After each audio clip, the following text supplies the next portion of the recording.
கர்த்தருடைய பரிசுத்த நாமத்திற்கு ஸ்தோத்திரம். இன்றைய நாளுக்கான தேவ வார்த்தை உபாகமம் 14ஆம் அதிகாரம் 1 மற்றும் 2ஆம் வசனங்கள்.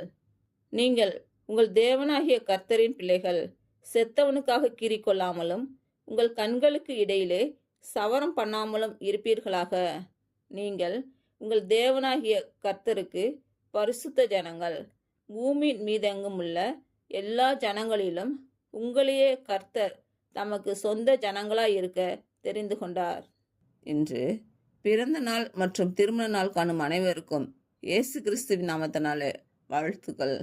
கர்த்தர் உங்கள் பலவீனங்களை மாற்றி உங்களுக்கு பலத்தை கட்டளையிடுவாராக. கர்த்தர் உங்களையும் உங்கள் பிள்ளைகளையும் உங்கள் பிள்ளைகளின் பிள்ளைகளையும் ஆசீர்வதிப்பாராக. கர்த்தர் உங்களோடு இருந்து உங்கள் பணிகளையும் பயணங்களையும் ஆசீர்வதிப்பாராக. ஆமேன்.